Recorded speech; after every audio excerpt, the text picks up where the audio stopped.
ये राधामणि माधव जी के दरबार में आज सायंकाल में अब जितने भी श्रद्धालु यहाँ उपस्थित है, आप सभी का श्री चरण में मेरा सादर प्रणाम स्वीकार करें।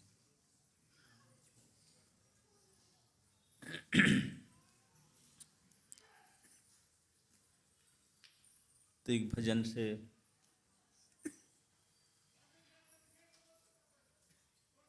ये प्रयागराज जो है, जैसे मैं कल था काशी में, तो आज यहाँ पे हूँ।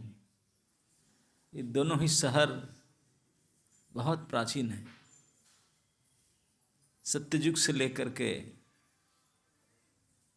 यहाँ जनबसती था, साधु संत महात्मा राजा, क्योंकि गंगा के तटवर्ती है। ये तो संगम है, गंगा जमुना सरस्वती तीनों की, और काशी भी गंगा तटवर्ती है।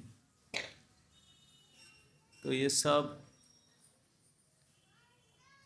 महापुरुषों की बसती स्थान। यहाँ भी दशाश्वमेध घाट है, यहाँ भी दशाश्वमेध घाट है। सृष्टिकर्ता ब्रह्मा ने यहाँ भी यज्ञ किए थे, यहाँ भी यज्ञ किए थे।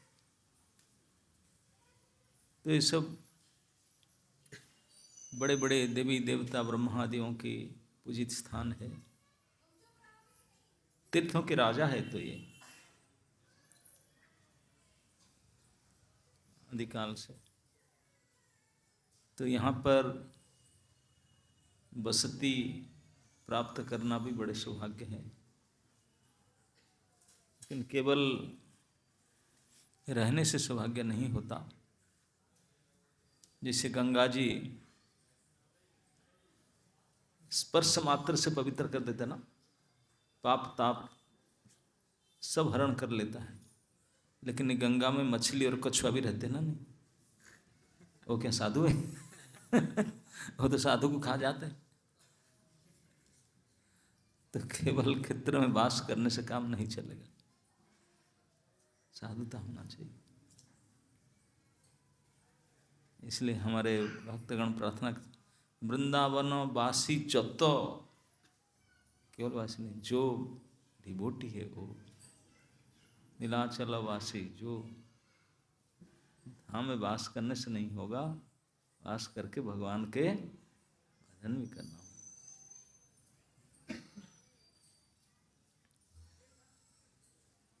लेकिन ये स्थान में, ये सब स्थान में जो बहुत आध्यात्म में प्रबल है, वहाँ पे आपको विशेष सुविधा है, बोनस प्राप्त होता है। दूसरी जगह में भजन, उसी जगह भजन में कई गुना अधिक फल मिलता है। सिमिलरली अगर हम गड़बड़ करेंगे, इतने गुना भी पनिशमेंट मिलेगा, वो भी है। तो हो रहा है ना? नहीं कुछ नहीं देखे पड़ रहा है। हाँ, क्या पड़ रहा है? मैं वेट कर रहा हूँ, बोलते हाँ।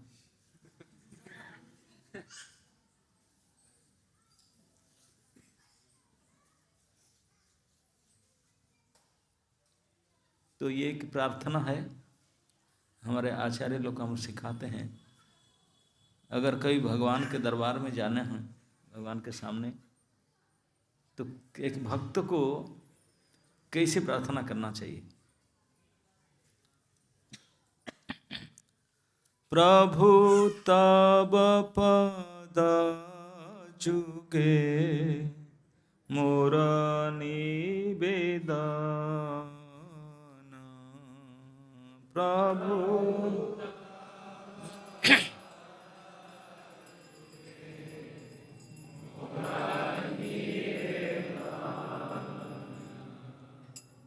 नाही मागी देह सुख, विद्या धन जन,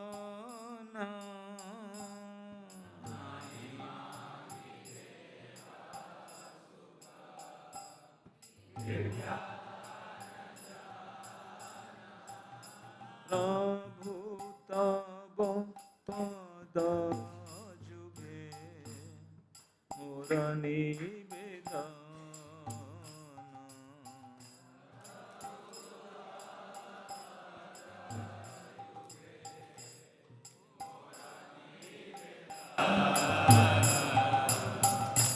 नहीं मागी स्वर्ग आर मुख्य नहीं मागी।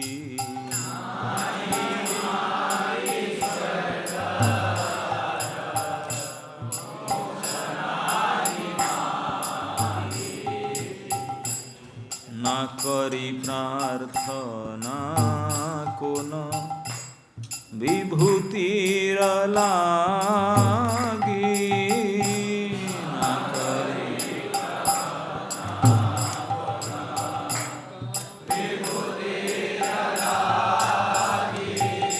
प्रभु तब पद जुगे मोर निवेदन।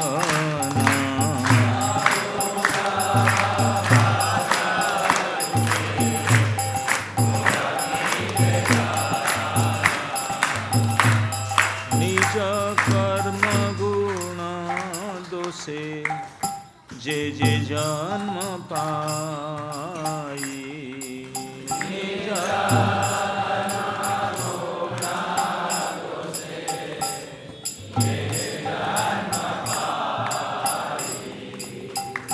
जन्मे जन्मे जे न तब नाम गुण गाई।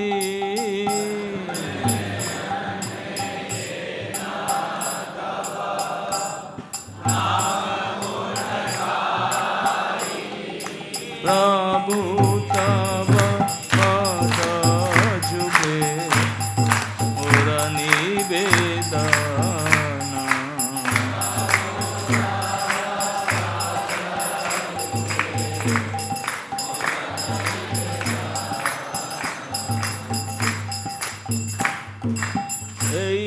मात्र आशा मम तुम्हार चरणे।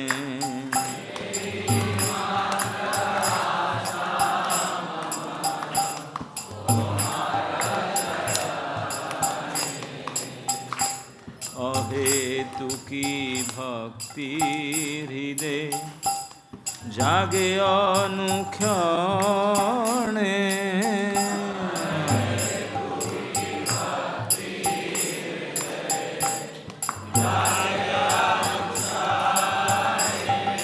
प्रभु तब पद जुगे मोर निवेदन।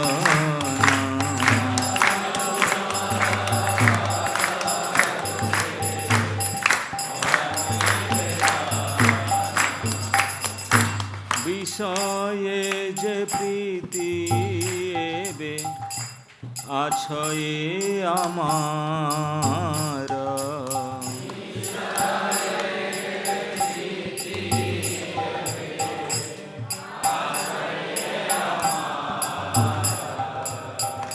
सेई मत प्रीति हऊ चरणे तुम्हार।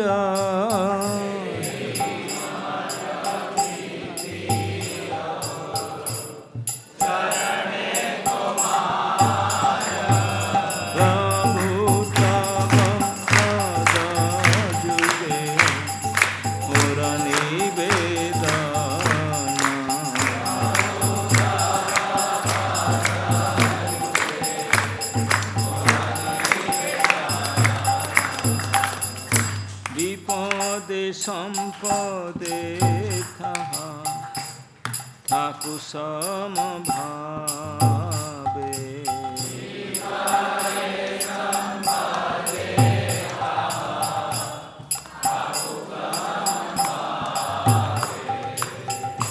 दिने दिने वृद्धि हऊ नामेरा प्रभावे।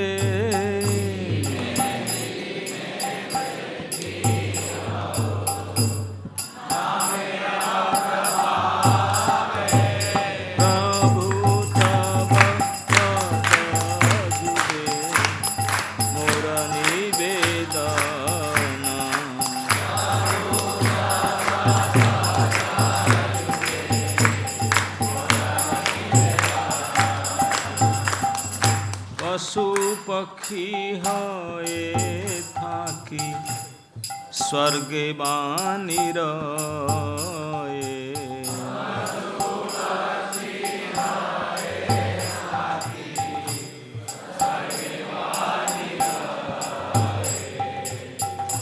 तब भक्ति रहु भक्ति विनोद हृदय।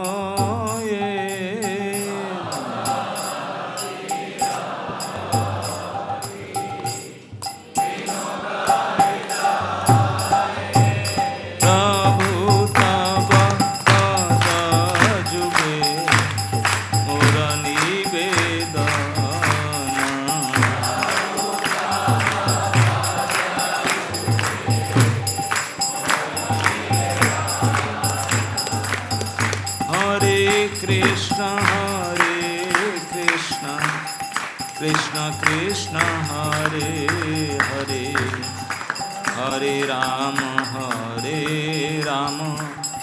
राम राम हरे हरे।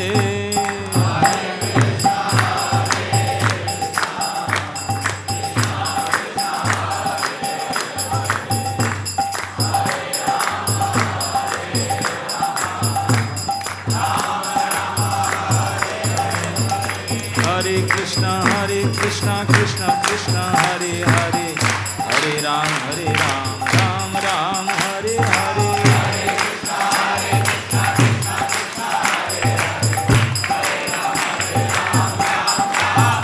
बोलो हरे कृष्ण कृष्ण कृष्ण हरे हरे हरे राम राम राम हरे हरे।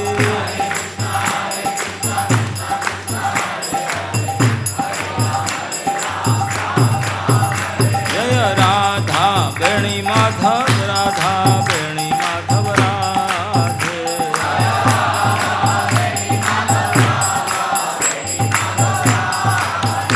निताई गौर हरि बोल हरि बोल हरि बोल हरि बोल।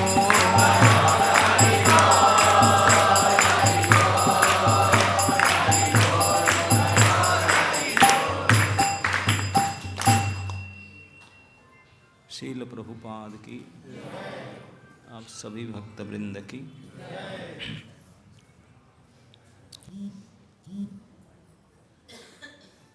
तो जैसे मैं बता रहा था कि ये स्थान में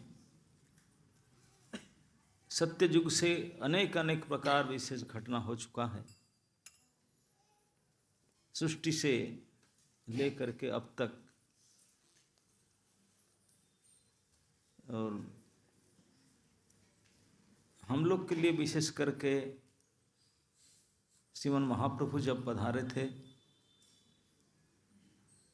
ये गौड़ीय जगत का विशेष इतिहास है। भगवान श्री चैतन्य महाप्रभु 2 in 1, राधा कृष्ण दोनों ही एक में थे। उन्होंने अपने लीला काल में एक बार वृंदावन आए थे। है वृंदावन के ही हो नित्य, लेकिन इस लीला में एक बार आए थे उन्होंने। और वो पुरी से आए और वही रास्ता है। जाते समय ही होकर गए और आते समय भी गए। जाते समय का वर्णन इतना नहीं है, चले गए, क्योंकि वो पहली बार वृंदावन आने के लिए महाप्रभु निकले थे। बहुत बोले कि वृंदावन जाऊंगा पुरी से। बोलते ना अभी मत जाओ। निकले तो बहुत लोग उनके साथ में चले।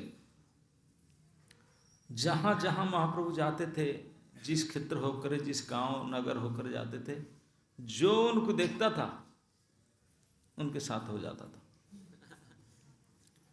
क्योंकि महाप्रभु का विशेषता था। लगभग 8 फीट का हाइट था, मोल्टेन गोल्ड के तरह कलर था, कनकावदात, बिल्कुल चमचमाते हुए सोने, पिघले हुए सोने के जैसे रंग था। आकर्ण आयत नेत्र, इतने बड़े बड़े आंख, कान तक लंबे आंख। जब हाथ उठा करके पानी के धारा के जैसा आंसू बहाते हुए नाचते नाचते हरिनाम करते थे, तो कौन है जो देख करके संभल पाए?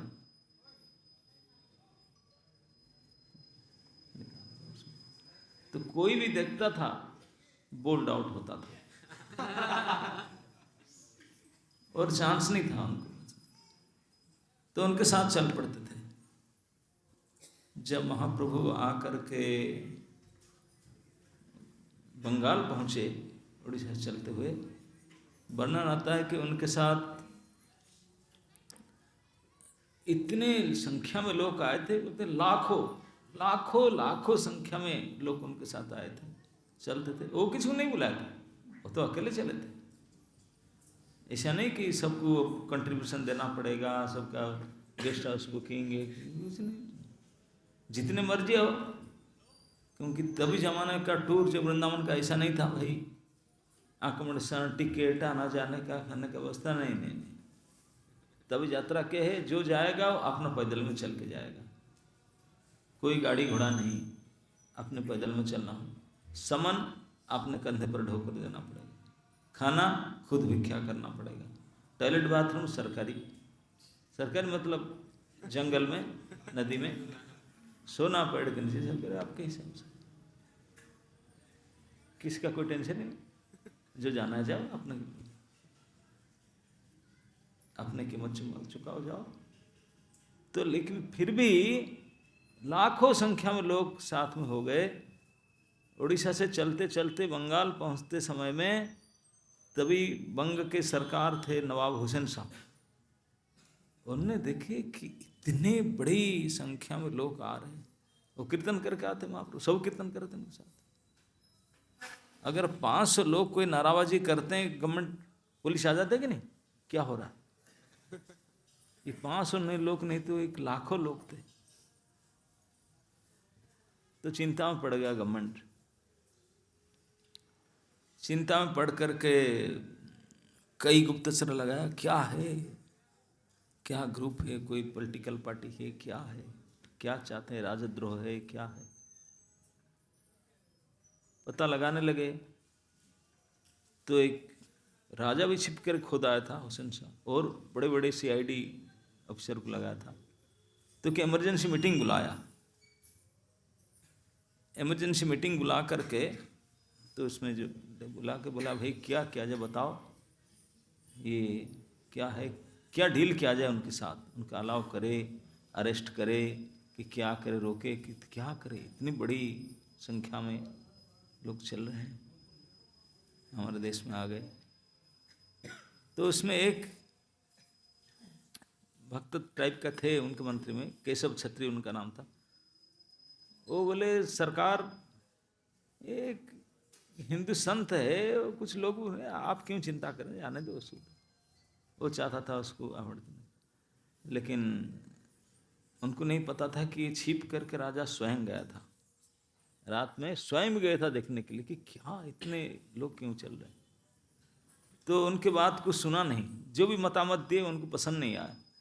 तो मीटिंग कैंसिल करके तुरंत, प्रधानमंत्री नहीं आए थे मीटिंग में, तो उनको अलग से बुलाया, श्री सनातन पाद को, दबीर खास साकर मलिक को बुलाया, उनको पर्सनली बुलाकर बुलाया कि मेरा आपके ऊपर पूर्ण भरोसा है, अभी ये जो एक ग्रुप आए हैं, इतनी बड़ी संख्या में लोग नाचते गाते हुए आ गए, क्या, how to deal with them. Sanatan Goswami इतने बुद्धिमान थे, वो जानते थे कि राजा गया था कल रात को, उनको विश्वास नहीं, खुद गया था, और यही तो मंत्री का वो पता लगा लेते कब गया था, कैसे गया था, कहाँ तक, सारे पता लगा लेते। तो सनातन से तुरंत बोले कि नवाब जी, मुझे आप पूछ रहे हैं, मैं आपको पूछ रहा हूँ, आपको क्या मतामत ना, आप खुद गए थे ना, कल इतने बजे आप गए थे ना इस ड्रेस पहन करके, यू नो दैट नहीं? यस, तभी तो मंत्री हूँ।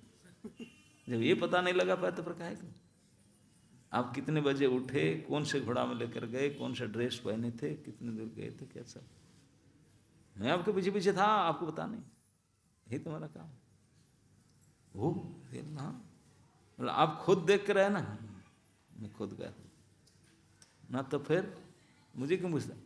आई want to know what is your opinion, आपका मतामत क्या है बताइए। तो देखा कि कोई नहीं, प्राइवेट मीटिंग था।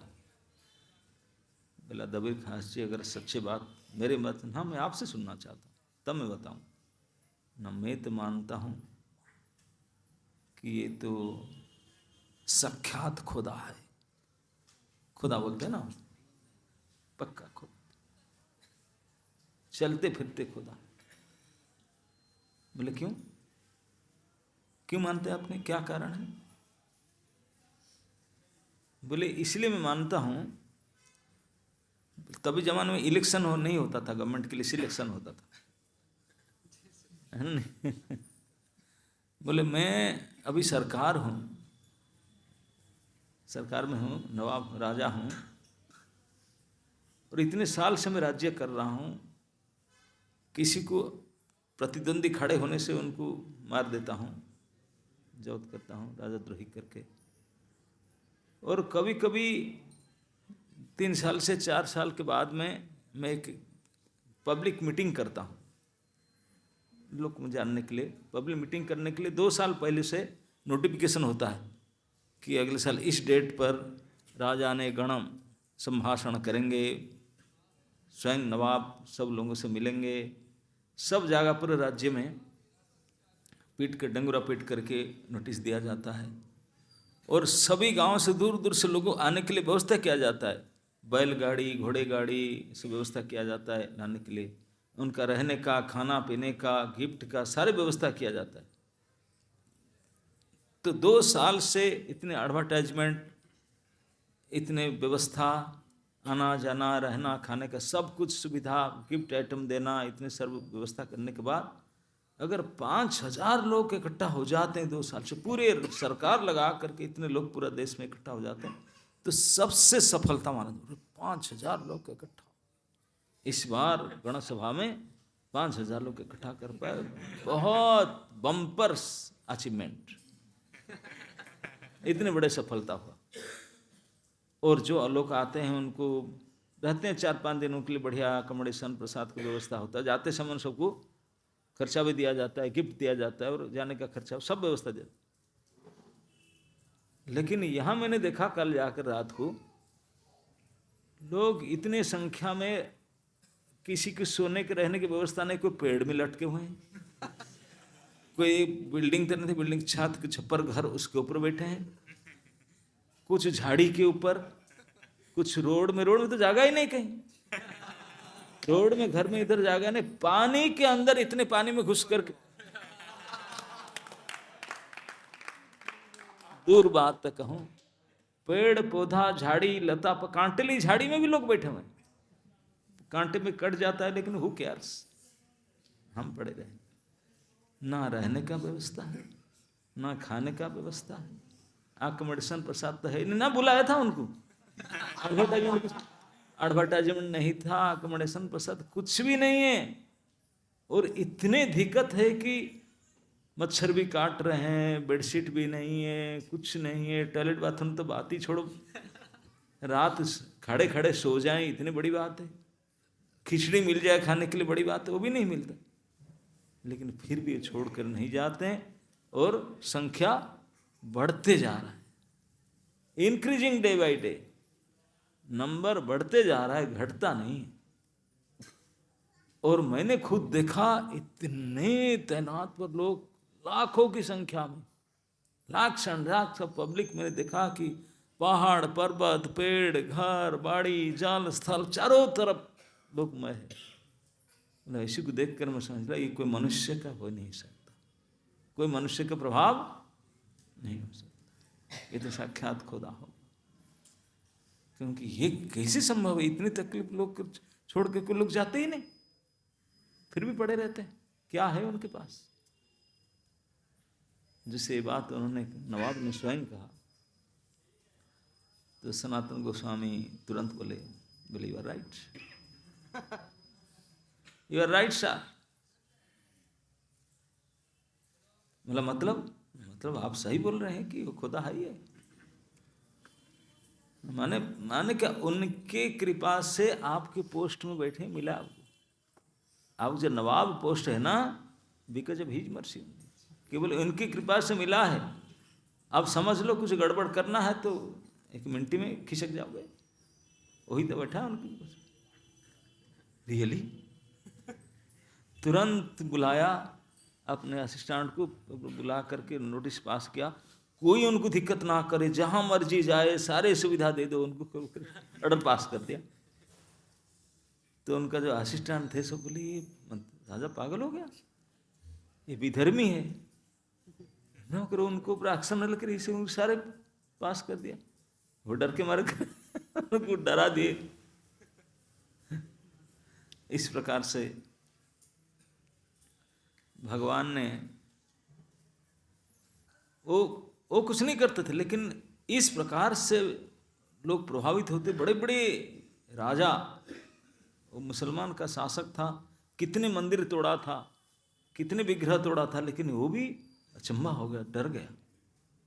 डर के इसे ऑर्डर पास किया जो दूसरे को डाइजेस्ट नहीं होता था। बोले कैसे इसे कर सकता। तो उन्होंने बंगाल के हो करके वो आना चाहते थे वृंदावन, लेकिन इतने संख्या में लोग बढ़ गए कि संभव नहीं हुआ यहाँ तक पहुँचने। वृंदावन तक पहुँचना संभव नहीं हुआ, इतने ज़्यादा समय लोग। तो वापस चले गए। फिर दोबारा जो वृंदावन आने के लिए विचार किए, बोले मैं अकेला जाऊंगा, किसी को बोलूँगा नहीं, जंगल होकर जाऊंगा, पब्लिक गांव होकर जाऊंगा तो लोग फिर मेरे पीछे पड़ जाएंगे। तो इसलिए महाप्रभु पुरी से निकले विदाउट नोटिफिकेशन, और जंगल होते होते आए, झारीखंड जंगल होते। जंगल के हिंस्र प्राणी, शेर, चीता, हाथी, सांप, भालू, वो भी नाचने लगे। ये तो केवल पब्लिक नाच, जब जन समुदाय होकर आते थे पब्लिक पागल होकर नाचता था। अब जन समुदाय गांव को छोड़कर जब जंगल में जंगली जानवर नाचने लगे, वो पागल हो गए, क्योंकि वो साक्षात परमेश्वर थे। सभी उनके ही है, पशु पक्षी कीट पतंग स्थावर जन सभी तो उनके ही है। उनको इसलिए प्रमाण करता है कि जब वो पब्लिक के साथ जाते थे, इतने पब्लिक पागल होकर राजा से प्रजा तक संभाल नहीं पाते थे। तो उसको छोड़ करके जब उन्होंने जंगल होकर चले, जंगल भी उत्पाद होने लगा। शेर और हिरन एक दोनों को गले में लगकर नाचने लगे। भला एक दूसरे के लंच होता है कि नहीं, लेकिन वो नाच। हिंसा छोड़ करके आज भी स्थान है जहाँ लोग सब नाचे थे, कूदे थे।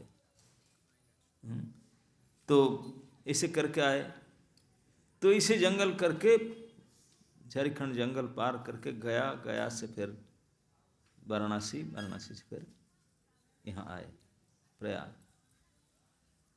और आकर के चले गए, क्योंकि जल्दी जल्दी वृंदावन जाना था उनको। रुके नहीं, नॉन स्टॉप चले गए, कहीं फटाफट आके निकल गए। जा करके वृंदावन में पहुँचे, जल्दी था वृंदावन जाने के लिए, क्योंकि वृंदावन के जब जाने के लिए इच्छा किए पुरी से, तो एक एक स्टेप बढ़ते थे उनका और उत्साह बढ़ता जाता था। जितने क्लोज आते थे वृंदावन का, इतने गुना जितना उनका उत्साह बढ़ते जाता था। तो इसलिए कोई रोक नहीं पाए। जैसे जैसे जंगल हो करके वृंदावन पहुँच गए। लगभग महीना 1.5 महीना वृंदावन में रहे, और वृंदावन से फिर बोले हो गया, वापस जाना है। वापस जाने के लिए पता लगा लिए वो कार्तिक महीना का एंड में, कार्तिक पूर्णिमा को कहते हैं कि वृंदावन पहुंचे थे, मथुरा पहुंच गए थे, विश्राम घाट स्नान किए। तो मार्गशीर महीना रहे वृंदावन में। तो पौष 1.5 महीना रखे, मार्गशीर पौष आधा तक, तो पता चला कि माघ स्नान, माघ मेला होता है, जैसे कुंभ मेला होता है ना, तो शायद पड़ा था। कुंभ मेला का पता चला, भले हो जाना है, बहुत सारे साधु संत आते। तो महाप्रभु ने वृंदावन से चलने लगे, तो 15-20 दिन लगा, पहुंच गए थे आकर के नाथक पर। तो यहाँ आकर पहुंचे थे जनवरी में, माघ के समय में। तो यहाँ माघ मेला में तो लाखों लोग की भीड़ होता ही है, अब सब जानते हैं। तो उसी समय पहुंचे थे जहाँ लोगों की भीड़ था, सब संगम स्नान करने जाते थे, त्रिवेणी स्नान करने के लिए। महाप्रभु आए, अब स्नान ना करके कीर्तन किए। उनके कीर्तन को देख करके, उनको देख कर कीर्तन सुन करके जो पब्लिक स्नान टान भूल गए, उनके पीछे हो गए कीर्तन पागल। वर्णन आता है कि वो प्रेम बन्या एक दूसरे फ्लड लेकर के आए। जितने पब्लिक थे सब माघ स्नान करने के लिए आए थे, सब स्नान टान भूल करके नाम कीर्तन में उनके पीछे हो गए। और ऐसे कीर्तन में नचाए, पूरे प्रयागराज के पब्लिक, जितने सारे भीड़ इकट्ठा होते, सब घंटों तक नचाए। ऐसे कीर्तन ना कोई देखा था ना सुना था, अनदेखे अनसुने। तो उसी समय में महाप्रभु वापस जा रहे थे, तो रूप और उनके छोटे भाई अनुपम, वो महाप्रभु फॉलो करके आ रहे थे, लेकिन महाप्रभु तो इतने स्पीड में गए थे, जाकर वापस आ चुके। वो वृंदावन जा रहे थे, यहीं भेंट हुआ। वो भेंट कैसे हुआ? तब यहाँ तो स्मार्टफोन नहीं था कि भाई कंटैक्ट कर ले, लोकेशन शेयर कर ले, था नहीं। ऐसे इतने गैदरिंग और इतनी संख्या में लोग कीर्तन कर रहे हैं, नाच रहे हैं, उसको देख कर रूप गोस्वामी समझ गए ये कमाल तो केवल प्रभु की छड़ा किसी का नहीं हो सकता, और किसी का ऐसा। तब जमाने साउंड सिस्टम तो होता नहीं है, आज का लाइट साउंड, ये क्या बोलते हैं उसको, ऑनलाइन सिस्टम, कुछ नहीं होता था। सिंपल खुद नाचते थे, गाते थे, पता नहीं कितने लोगों के पास पहुंचता था साउंड। वायुदेव अपना काम करते थे कि क्या करते थे, एम्प्लीफिकेशन का काम वही करते थे। भगवान है, उनके सेवा में पहुंच जाते होंगे। तो लाखों लाखों पब्लिक पागल होकर कीर्तन नाचे। तो उसी को देख करके सिरूपवाद समझ लिए कि ये तो प्रभु ही होंगे, ये कमाल और किसी का होगा नहीं। नाम संकीर्तन कपितरो, नाम संकीर्तन के पिता तो वही हैं। तो पता लगा लिए, तो कीर्तन कीर्तन करके थक जाकर शाम को रहते थे कोई एक ब्राह्मण के घर में। रूप गोस्वामी पता लगा लिए कहाँ रहते हैं, तो जाकर वहाँ पहुँचे। पहुँच करके दोनों भाई रूप और अनुपम दोनों महाप्रभु के पास गए, मुंह में घास के तिनका ले करके जा करके प्रणाम किए, दंडवत प्रणाम। नमो महावदान्याय कृष्ण प्रेम प्रदाय कृष्णाय कृष्ण चैतन्य नामने गौरत्व से नमः। इस श्लोक को तभी पाठ किए थे, उनके प्रणाम मंत्र था, महाप्रभु के प्रणाम मंत्र। इस मंत्र से प्रणाम किए, इतने दैन्य भाव से प्रणाम कर रहे थे। तो इतने भारी कीर्तन और इतने चेहरा ये सब देखकर पूरे क्षेत्र में वाइल्ड फायर की तरह मैसेज फैल गया कि महापुरुष एक आया है। लगता है कि कोई अतिमानव है, कि कोई देवता है, कि कोई परमेश्वर है, कुछ तो है। कोई महापुरुष, महापुरुष है, महापुरुष है। अति आश्चर्यजनक प्रभाव है उसका, इतने प्रचारित हो गया। यहाँ पे जमुना जी के उस पार आज भी गांव का नाम अड़ाइल ग्राम, जानते ना? अड़ाइल पता ना? तभी भी था अड़ाइल। तो अड़ाइल ग्राम में विष्णु स्वामी संप्रदाय का एक हेडक्वार्टर है। तो उनके तभी आचार्य थे श्री वल्लभ, तभी जमाने में। तो उन्होंने जब सुने, क्योंकि वो स्वयं आचार्य थे, वर्णन सुने, सही में तो उन्होंने एक नौका करके आए देखने के लिए। 4 लाख लोग बोलते हैं कि इसी महापुरुष तो कोई आए देखने के लिए। आकर जब देखे, देख कर समझ गया, हाँ ये तो मनुष्य नहीं हो सकता। देख करके समझ गए, क्योंकि जो महापुरुष जानते हैं लक्षण, ये कोई साधारण मनुष्य का लक्षण हो नहीं सकता, है ना। नहीं, इतने लंबे लंबे हाथ पैर, घुटने के नीचे तक लंबा हाथ और आँख, सब लोग लक्षण देख करके बोले ये तो मनुष्य का नहीं हो सकता, अति मानव कभी नहीं, उससे भी परे कोई। अब पता करके उनके पास आए थे। आचार्य हैं वहाँ के, बड़े रिस्पेक्टेड, पूरी इस क्षेत्र के सबसे ज़्यादा सम्मानीय थे वो। जहाँ महाप्रभु रुके थे ब्राह्मण के घर में गए, उनको इनवाइट करने के लिए कि हमारे यहाँ लंच में आइए, आचार्य हमारे यहाँ मठ में आए प्रसाद लेने के लिए। वो गृहस्थ आचार्य थे। तो उसी समय में ये दोनों भाई प्रणाम कर रहे थे। प्रणाम करके मंत्र नमो महावदन्याय कृष्ण बोल रहे थे। तो इस समय में आचार्य वल्लभ पहुँचे थे। वल्लभाचार्य महाप्रभु को प्रणाम करते, महाप्रभु तो वो जब उन दोनों को देखे, वो दोनों प्रणाम कर रहे हैं, रूप और अनुपम, उनको देख करके वल्लभाचार्य आश्चर्य बोला, अरे इतने अच्छे। तो उनको भी प्रणाम करने के लिए जाते थे, लेकिन वो पीछे हटते थे, नहीं नहीं नहीं नहीं हमारे पास मत आए, हमारे पास मत आइए। तो जब उन्होंने पीछे हटते थे तो महाप्रभु आचार्य वल्लभ बोले, आचार्य जी, पंडित जी, उनके पास मत जाइए, वो नीच हैं, वो छूने के लायक नहीं, आपके लायक नहीं। जब ये बात कहे, रोज साइड होकर खड़े थे दीवार के पास में, रूप और अनुपम। महाप्रभु उनके से, नहीं नहीं हमको उसको मत चाहिए, आप तो पंडित हो। तो आचार्य वल्लभ ने महाप्रभु को देखे, फिर उनको देखे, आश्चर्य होकर बोले, आप कैसे कह सकते हैं कि वो अपवित्र है? मैं देखो ना, आप नहीं जानते, मैं जानता हूँ ना पहले से उनको, क्या करते हैं काम उनका। बोले हम इससे नहीं जानते, मैं देख रहा हूँ कि उनके मुख से निरंतर हरे कृष्ण कृष्ण कृष्ण हरे हरे, हरे राम राम राम, ये नाम उच्चारण हो रहा है। जिनका मुंह से इस नाम उच्चारण हो रहा होगा, उसको अपवित्र करके कैसे माना जा सकता?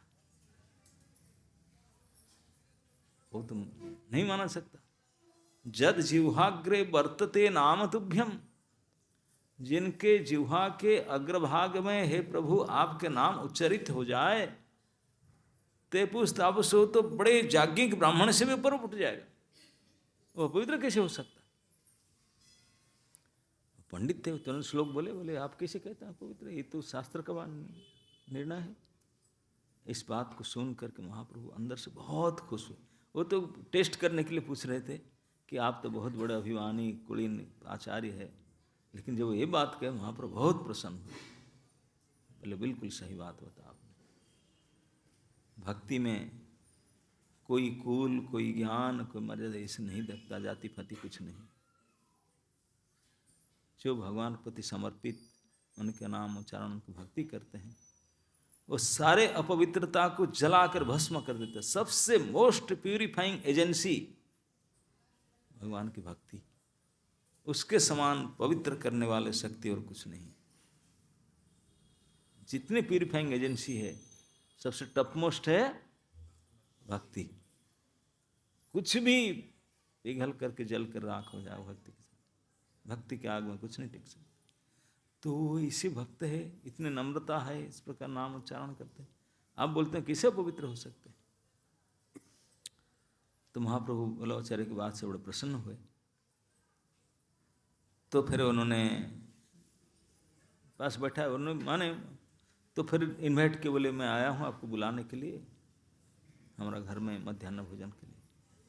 महाप्रभु बोले मैं जाऊँगा तो मेरे साथ ही हमारे स्टाफ भी आएंगे, मैं अकेला नहीं जाता हूँ, मेरे साथ में जो होते हैं वो भी चलेंगे ना। चलो कोई बात नहीं, चलेंगे। तो आचार्य वल्लभ ने निमंत्रण किए, तो हाउस प्रोग्राम के लिए गए महाप्रभु। हाउस प्रोग्राम ही था और क्या था। तो अपने साथ में जो भी थे, रूप सनातन भी शायद बैठ के बोले हम भी चलेंगे।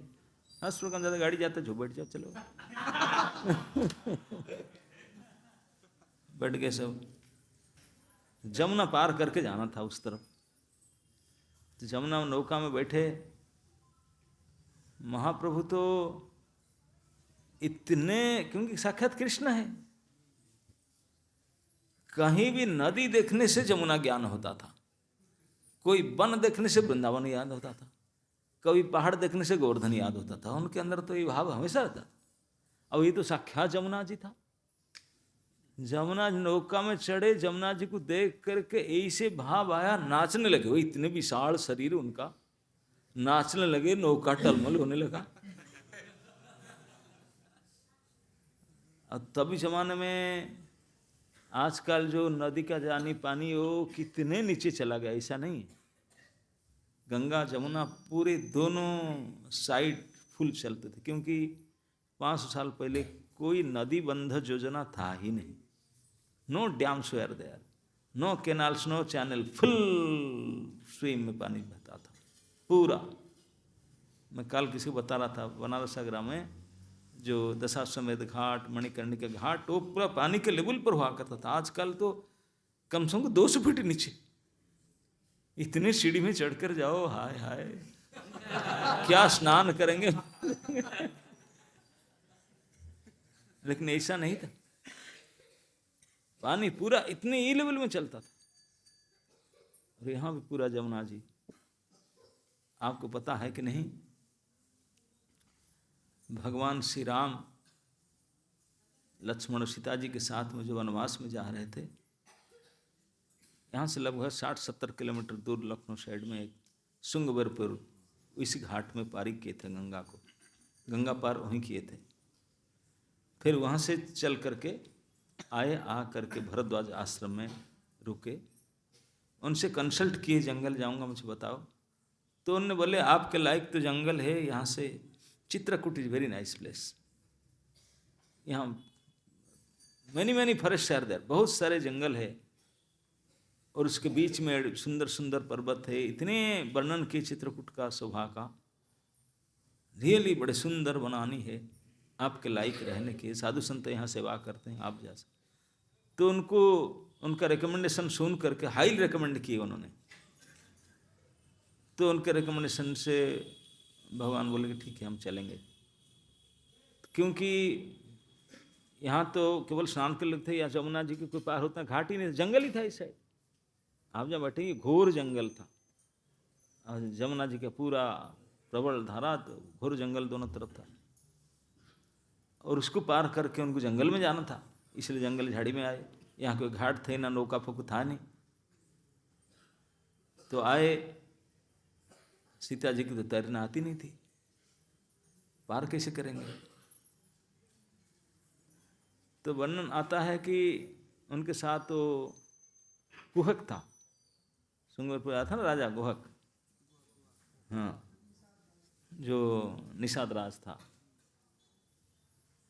तो यहाँ जमुना के साइड में केला की जंगल था, केला के पेड़ बहुत थे। तो कुछ केले के पेड़ काट करके ले आया, वो पानी में भसता है, केले के पेड़ डूबता नहीं। तो उसमें बना दिए एक वेसल, बना करके सीता जी के उसके ऊपर बैठा दिए। एक साइड में लक्ष्मण जी, एक साइड में राम जी, दोनों उतर गए गमछा पहन करके, तैरने लगे। एक साइड में पकड़े तैरने लगे, सीता जी बैठने लगे, वैसे पार करके। इतना चौड़ा जमुना जी को पार कराए थे, ईश्वर पार करा के लेके गए। तो इसी घाट में पार कराए होंगे, इस घाट में बैठे। तब ये घाट का नाम नहीं था, क्योंकि लोग ही नहीं थे, जंगल था, झाड़ी था। लेकिन जमुना पार करके गए थे इसी स्थान पर, जमुना जी को पार करके सीधा चित्रकूट रास्ता है ना, सीधा यही रास्ता। ये भगवान श्री सीताराम लक्ष्मण के पदस्पर्श किया हुआ अपने वन गमन के रास्ता है कि नहीं? नहीं तो इतना आसान नहीं कि हर कृष्ण कीर्तन इधर उधर होता। नाम प्रभु, नाम और नामी अलग है नहीं, वो वही पकड़ कर होता।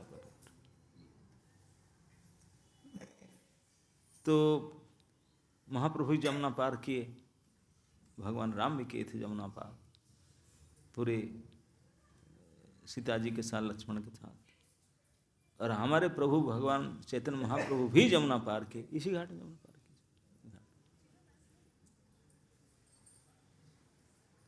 तो जमुना पार करते समय नौका में इस प्रकार नृत्य करने लगे। तो ये नौका वाला बोला कि मैं क्या करूं, तो डूब जाएगा नौका, इसे नाच रहे हैं। महाप्रभु तो कंट्रोल से बाहर, जमुना जी देख करके उनको कोई संभाल नहीं सकता, डर गए सब। लेकिन कुछ हुआ नहीं कि भगवान थे। तो जैसे भी लेकर के गए अपने ग्राम में, वहाँ क्योंकि हाउस प्रोग्राम था, केवल महाप्रभु अकेले तो नहीं गए थे, कई लोग गए थे। वहाँ पर मिथिला आदि से भी कुछ ब्राह्मण आए थे। एक उसमें था पंडित, उसका नाम था रघुपति उपाध्याय, वो भी आया था। क्योंकि जो हाउस प्रोग्राम बुलाते हैं, जो अच्छा अच्छे लोग जहाँ जहाँ से सबको बुलाते हैं ना, गेस्ट को, सब गेस्ट को बुलाते हैं, तो गेस्ट भी आए थे, उपाध्याय जी भी आए थे। तो वहाँ महाप्रभु के साथ उनका पहली भेंट हुआ। क्योंकि इतने बड़े पंडित थे उपाध्याय जी, वो भी पहचान ले महाप्रभु, बोले ये तो कोई साधारण लोग नहीं होंगे, तो प्रसन्न हुए।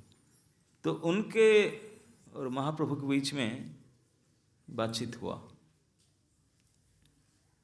महाप्रभु उनके पांडित्य को देखकर बड़े प्रसन्न हुए, और वो कृष्ण भक्त थे, उपाध्याय जी बड़े कृष्ण भक्त थे। उन्होंने एक श्लोक बोले, उस श्लोक को सुनकर के महाप्रभु बहुत प्रसन्न हो गए, बहुत प्रसन्न हुए।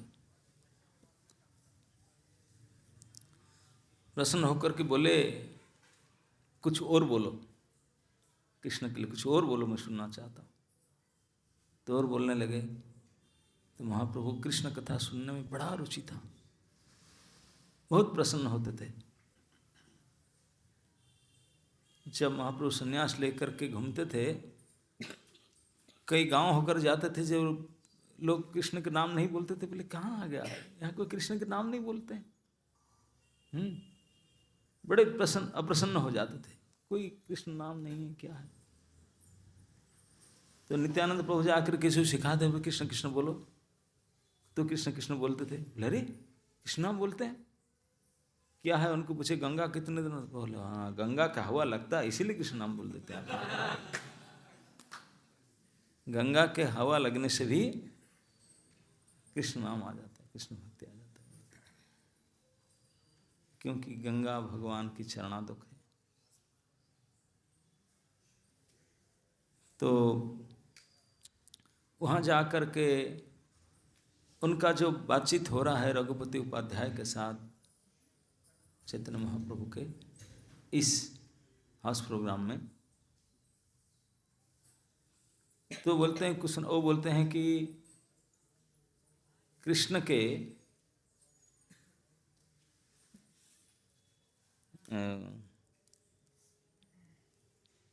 अवस्था है बाल्य को पौगंड और किशोर, इस अवस्था से कौन सा अवस्था को मानते हैं।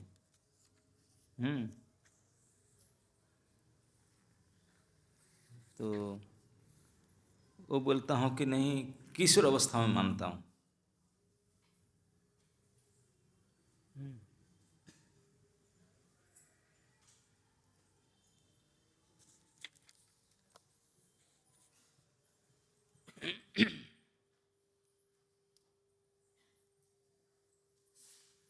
रघुपति उपाध्याय के साथ, रघुपति उपाध्याय बोले कि मैंने तो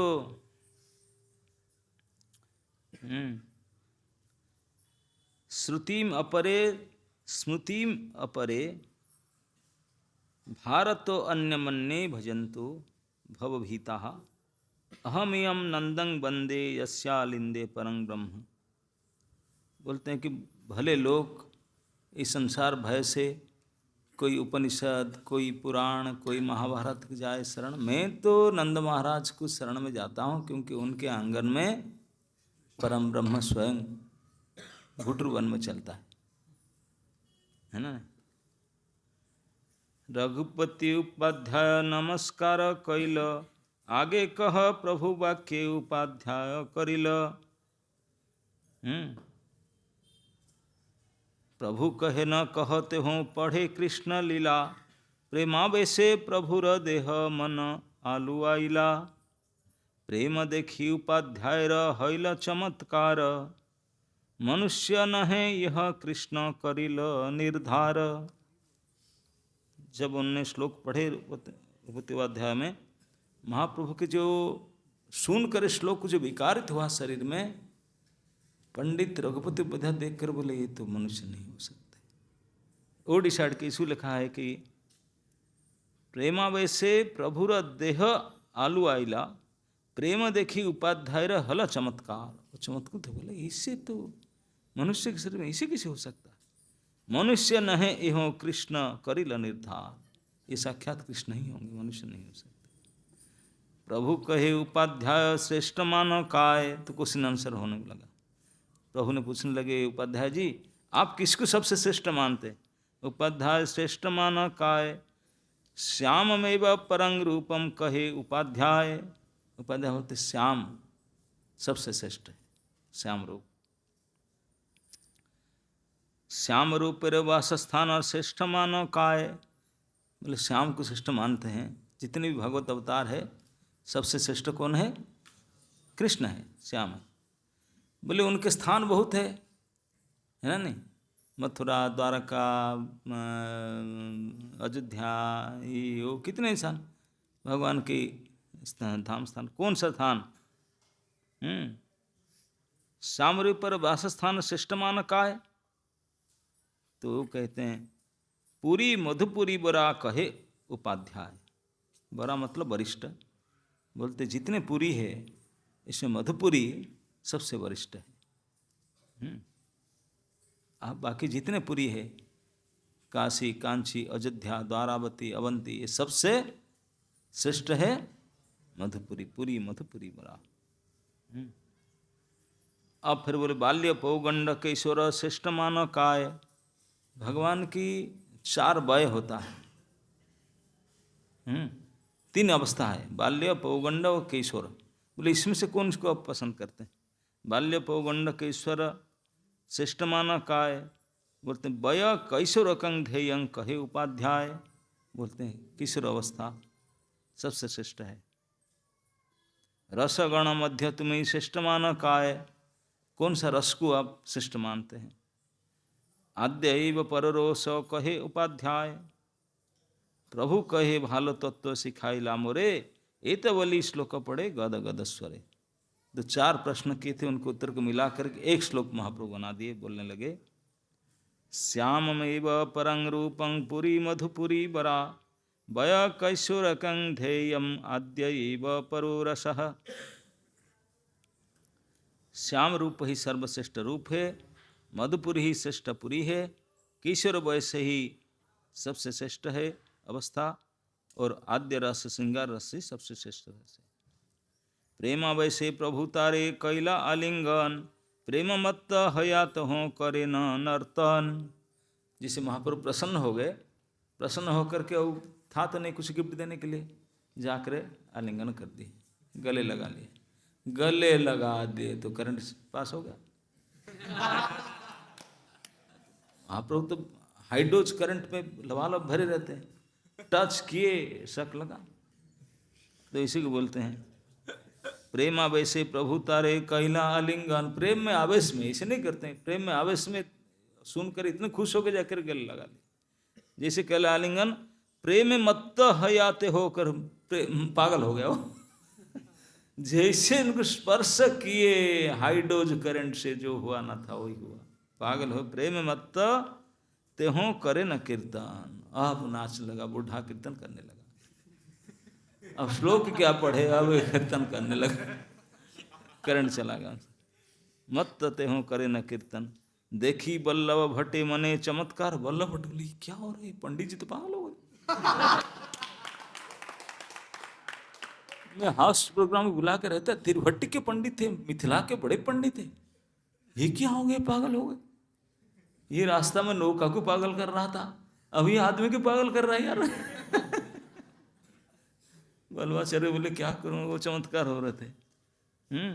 देखी बल भट्ट मने चमत्कार हैल, दुई पुत्र आनी प्रभुर चरणे पाड़िल। उनके 2 बेटे थे, उनको बुला बोले प्रणाम करो।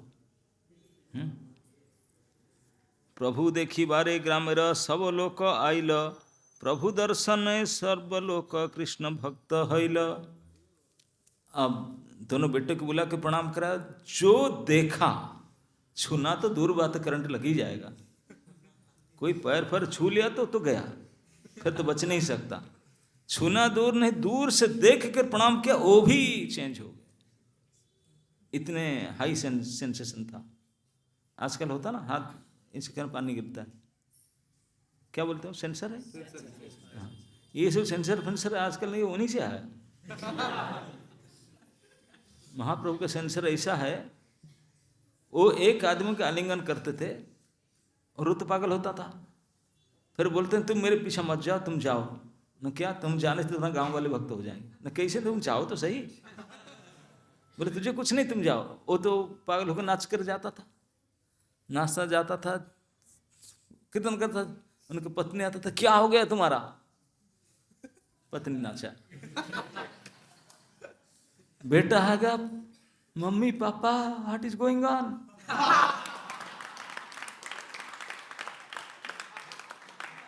बेटा ही नाचा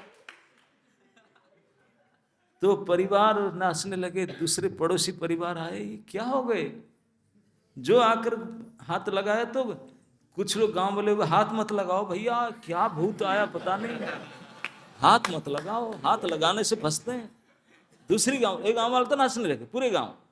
दूसरी गांव वाले बोले वो बी केयरफुल, हाथ मत लगाओ। हाथ लगाया, लेकिन इतनी उत्सुकता, देखते हैं, देखने से फंसे। सेंसर इतने पावरफुल था। देखने से कैच कर लेता। देख करके नाचने लगे। उनको देख करके दूसरे गांव वाले देख करके, सुन करके नाचे। ये सेंसर इतने पावरफुल है, पहले छूने में, फिर देखने में, फिर सुनने में।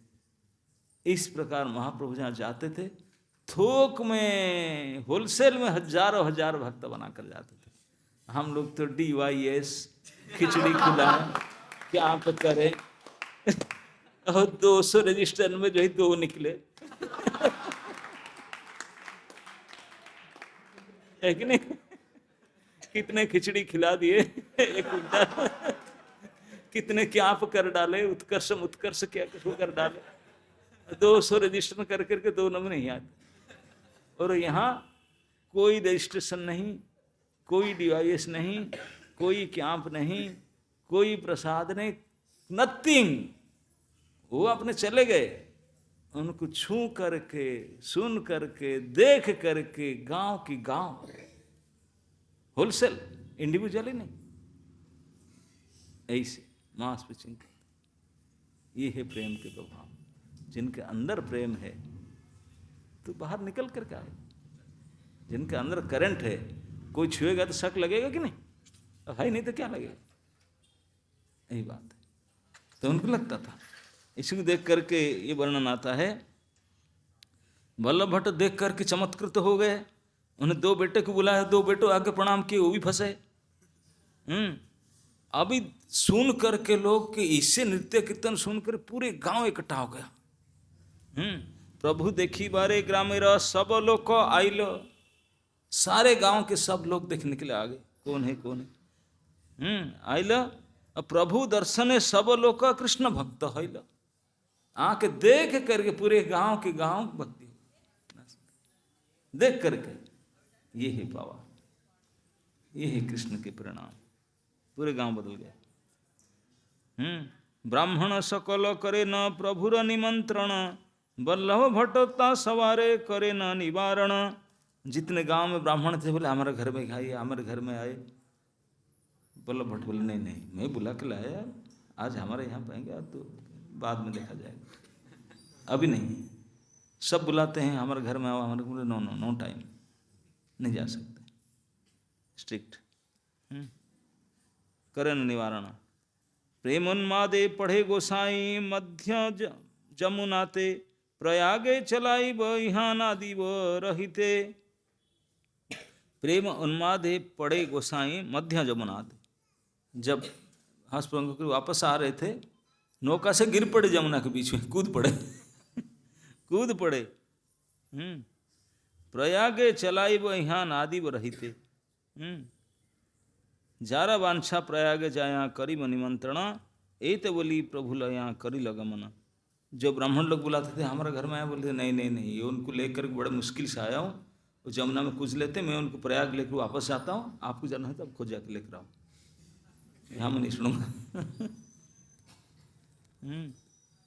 एत बोली प्रभु लया करी लगमना, गंगा पथे महाप्रभुर नौकाते बसाया, प्रयाग आईला भट्ट गोसाई रे लया।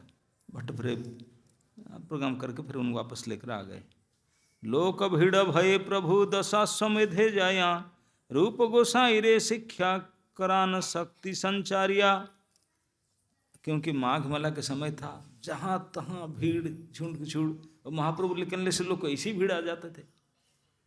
उन्होंने रूप गोस्वामी को कुछ टीचिंग्स देना था, और भीड़ तो इसी तरफ था, दशा समय तो उस तरफ कोई लोग नहीं जाते थे। तो महाप्रभु रूप गोस्वामी बुलाकर बोले यहाँ तक चले चलो बेड़े में, वही आपको मैं टीचिंग दूंगा। दशा समुद्र घाट में वहाँ कोई भीड़ नहीं था, भीड़ सब संगम के पास था, सारे जमुना की तरफ गंगा जी की तरफ भीड़ था वहाँ। तभी तो टाउन फाउन कुछ था नहीं, सिटी था नहीं, निकांचन शिव मंदिर था और पेड़ था। तो वहाँ घाट पर जा करके वहीं कई घंटों तक प्रतिदिन उनको शिक्षा देते थे, उनको शक्ति संचार कराए, एम्पावर किए रूप गोस्वामी को।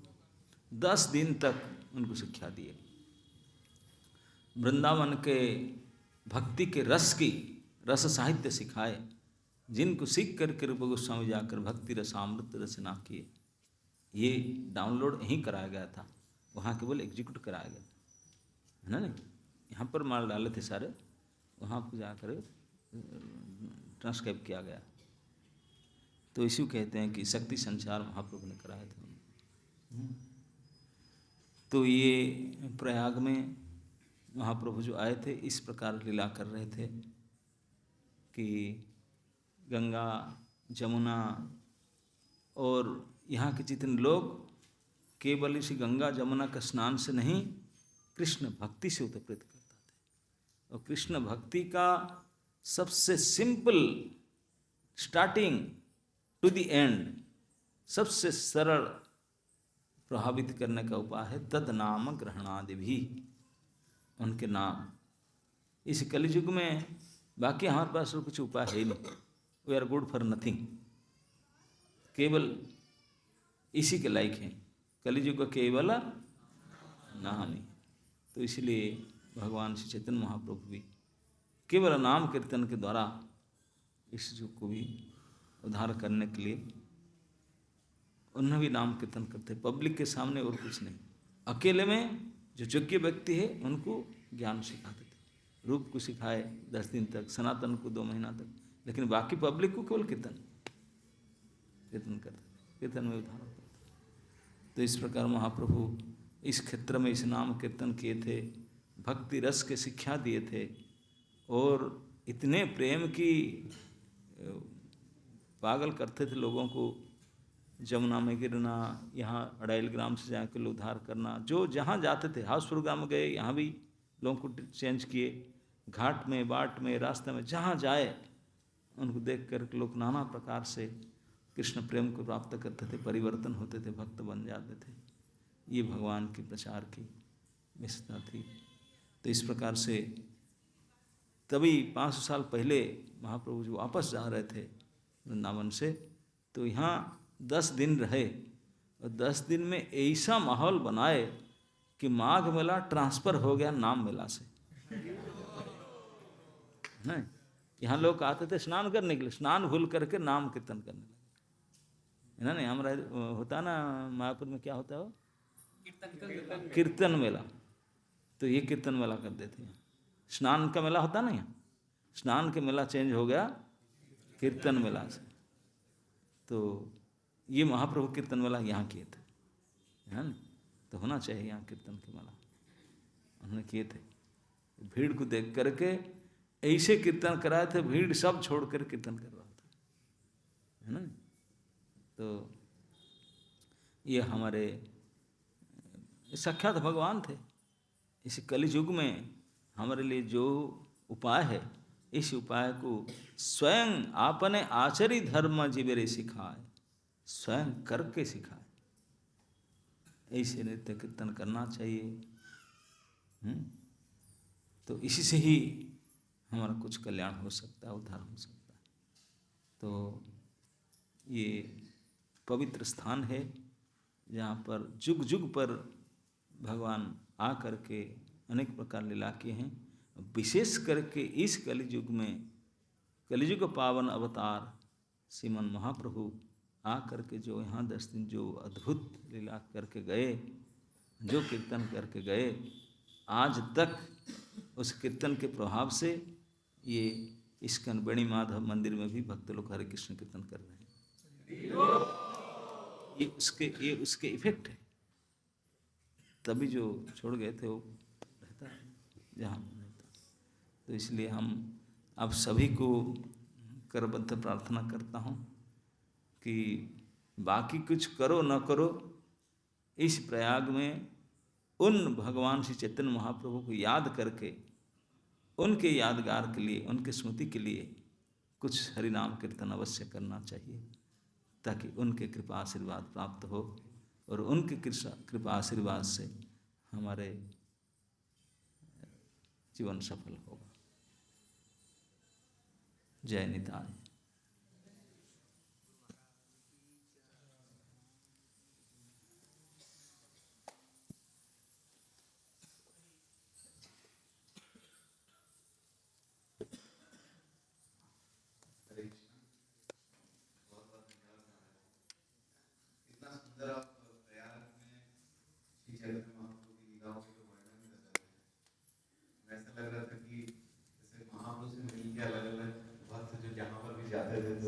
उनके संपर्क में आके बता रहे थे कि कैसे उनको देख कर, स्पर्श करके और श्रवण करके वो भक्त बन जा रहे थे।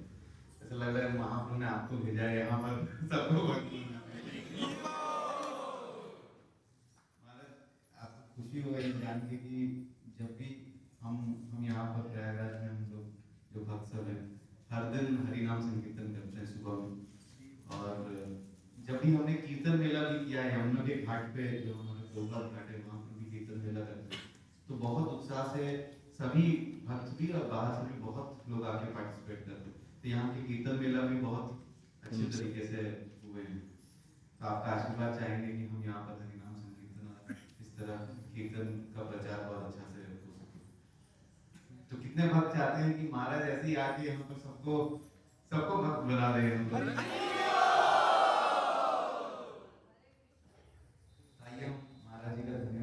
कल भी महाराज का सुबह में श्रीमद् भागवतम कक्षा रहेगा प्रातः 8 बजे। आइए हम महाराज का धन्यवाद देंगे एक बार। हरे कृष्ण महामंत्र। हरे